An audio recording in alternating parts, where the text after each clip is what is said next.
آپ لوگ دعائے نظبہ پڑھتے ہیں اکثر جمعہ کو، بہت سے لوگ اتوار کو پڑھتے ہیں. اس دعائے نظبہ میں ایک جملہ ہے،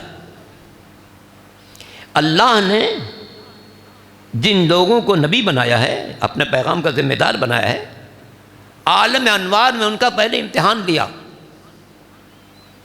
کہ کیا تم دنیا کی سختیاں برداشت کر لو گے ہمارے پیغام کو پہنچانے کے لیے. اور جب انہوں نے قرار کیا تب اللہ نے انہیں زمین پر نمائندہ بنایا. اور دیکھیں کتنی سخت زحمتیں برداشت کی ہیں. جناب نوح علیہ السلام 950 برس مدت تبلیغ ہے، جاؤ حق کا پیغام پہنچاؤ.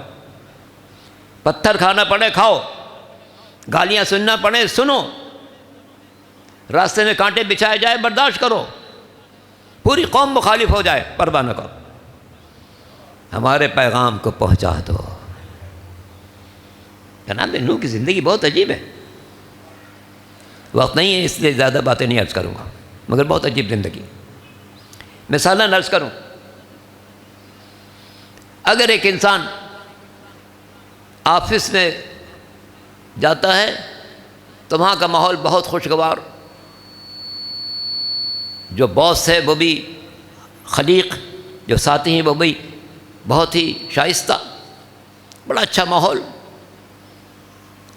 لیکن گھر آتا ہے تو بیوی بھی جھگڑالو، بیٹے بھی نافرمان. تو انسان سوچے بھائی چلو دفتر میں تو میں سکون سے رہتا ہوں، اب گھر تو ظاہری ذمہ داری اللہ نے ذمہ داری دی وہ پوری کرنی پڑے گی.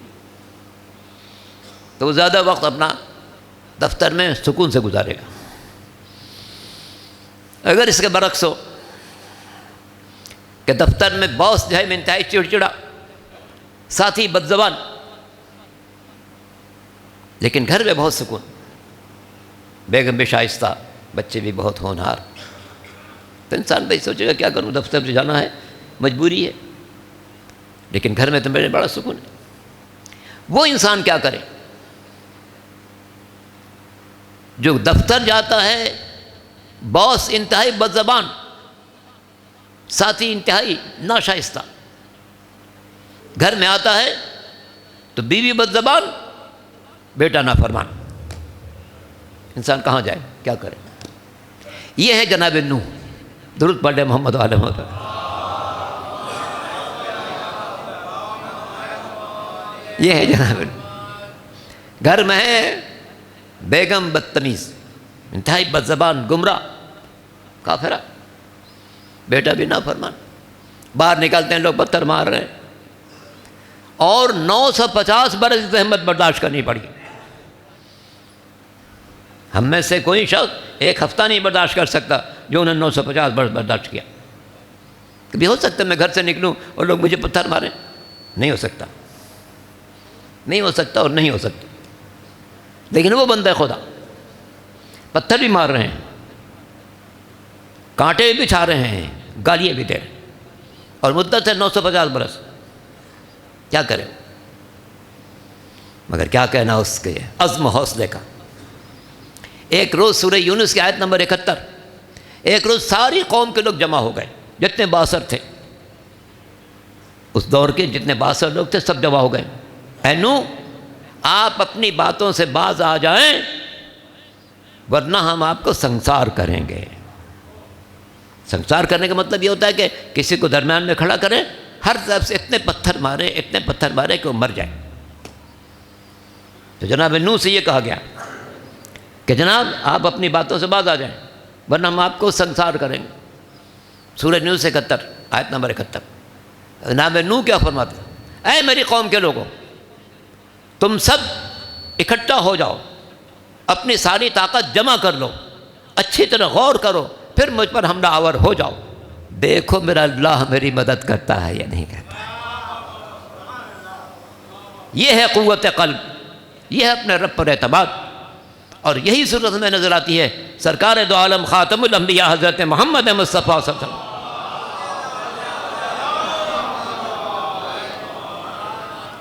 کہ جب سارے قریش مل کر آ گئے کہ جناب آپ یہ باتیں چھوڑیں، ہمارے بتوں کا آپ الٹا سیدھا کہتے ہیں، آپ چھوڑیں یہ بات. بہت زیادہ باتیں کی تو کہا اگر تم لوگ میرے ایک ہاتھ پر آفتاب رکھ دو دوسرے مہتاب رکھ دو تب بھی میں اپنے مشن سے باز نہیں آ سکتا ہوں. یعنی ناممکن بات کو ممکن کر کے دکھا دو تب بھی میں اپنے مشن سے باز نہیں آؤں گا. جس کے بعد لوگوں نے حضور کے قتل کا منصوبہ بنا لیا. تو جب حضور کے قتل کا منصوبہ بنا لیا تو پیغمبر نے مولا کائنات کو بلایا، یا علی حکم خدا ہے کہ آج کی رات میں مکہ چھوڑ دوں مدینہ چلے جاؤں، کیا تم میرے بستر پر میری چادر اوڑھ کر سو جاؤ گے؟ فرمایا اللہ کے رسول کیا میرے سو رہنے سے آپ کی جان بچ جائے گی؟ فرمایا ہاں تم سو جاؤ گے میں بچ جاؤں گا. جب یہ سنا فسجد للہ شکرا، علی نے سجدہ شکر ادا کیا. وہذہ اول سجدۃ سجد للہ شکرا، یہ پہلا سجدہ شکر ہے جو زمین پر ادا کیا گیا ہے. صاحبان دانش کا مجمع غور کیجیے گا، صبر بھی کمال ہے، شکر بھی کمال ہے. اللہ کی طرف سے کوئی مصیبت آ جائے دل مطمئن ہے، یہ بھی کمال ہے. نعمت ملے سجدہ شکر ادا کریں، یہ بھی کمال ہے. مگر یہ بات واضح ہے، صبر مصیبت پر ہوتا ہے، شکر نعمت پر ہوتا ہے. صبر مصیبت پر ہوتا ہے، شکر نعمت پر ہوتا ہے. جناب اسماعیل بھی نبی ہیں، جناب ابراہیم بھی نبی ہیں. ابراہیم نے اپنے خواب میں دیکھا کہ میں اپنے بیٹے کو ذبح کر رہا ہوں. بیٹے سے تذکرہ کیا، یا بنی انی ارا فی المنام انی اذبحک، بیٹے میں خواب میں یہ منظر دیکھ رہا ہوں کہ تجھے اپنے ہاتھوں سے ذبح کر رہا ہوں. فانظر ماذا تری، بیٹے تو بتا تیری کیا رائے ہے. کیا کہا جناب اسماعیل نے، نبی ہیں، یا ابت افعل ما تؤمر ستجدنی انشاءاللہ من الصابرین. اے بابا آپ کو جو حکم دیا جائے آپ انجام دیں، آپ مجھے صابر پائیں گے.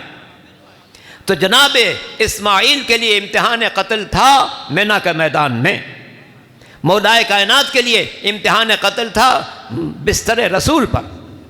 وہاں ایک باپ کی چھری کا سامنا تھا، یہاں سارے کفار و قریش کی تلواروں کا سامنا تھا. مگر اور بعد کے واقعات نے ثابت کیا کہ جناب اسماعیل کے لیے امتحان قتل تھا، قتل ہونا نہیں تھا. مولا کے لیے شب ہجرت امتحان قتل تھا، قتل ہونا نہیں تھا. مگر کتنا فرق ہے نبی اور ولی کے انداز میں. نبی نے امتحان قتل کو مصیبت سمجھا، کہا صبر کروں گا. مولا نے امتحان قتل کو نعمت سمجھا، سجدہ شکر ادا کیا.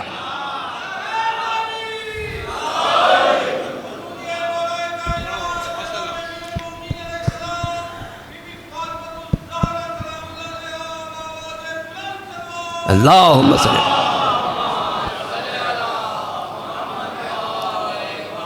وہ نبی ہیں جو امتحان قتل کو مصیبت سمجھ رہے ہیں، یہ ولی ہے جو امتحان قتل کو نعمت سمجھ رہے ہیں. ستجدنی انشاءاللہ من الصابرین، وہ کہہ رہے ہیں کہ اللہ آپ مجھے صابر پائیں گے. اور علی سجدہ شکر ادا کر کہ آج بستر رسول پر رسول کی جان بچانے کا موقع مل رہا ہے. آغوش ابو طالب پروان پڑھنے والے ایسے ہوا کرتے. کربلا کے سرزمین پر جو آپ دیکھتے ہیں کہ ہر مجاہد کی تمنا تھی کہ مجھے پہلے موقع مل جائے، اسے کہ شہادت کو ایک نعمت عظمیٰ سمجھ رہے تھے. شہادت کو ایک نعمت عظمیٰ سمجھ رہے تھے. اور علی اور اولاد علی کا تو کوئی جواب ہے ہی نہیں اس کائنات میں. ابھی ہمارے موسیٰ بھائی ہم لوگ کہاں کہاں نہیں لے گئے، نجف لے گئے، سامیرہ لے گئے، کاظمین لے گئے، جناب عباس کے روضے پہ لے گئے، امام حسین کے روضے پہ لے گئے، بلد لے گئے، ائمہ طاہرین کے علاوہ مقدس مقامات پر گئے، جناب مسلم کے ہاں لے گئے، جناب مختار کے ہاں لے گئے، جناب ہانی کے ہاں لے گئے، جناب کمیل کے ہاں لے گئے، جناب حور کے ہاں لے گئے، جناب عون کے ہاں لے گئے، پسلان مسلم کے ہاں لے گئے، مقدس مقامات پر لے گئے. یہ سب کون ہیں؟ یہ آل محمد کے گلستے ہیں جو جا بجا بکھرے ہوئے ہیں. سچ کہا شاعر نے کہ بکھرے گلے ریاض پیمبر کہاں کہاں. ہم پر اللہ کا احسان ہے کہ اس نے آل محمد کے در سے وابستہ قرار دیا.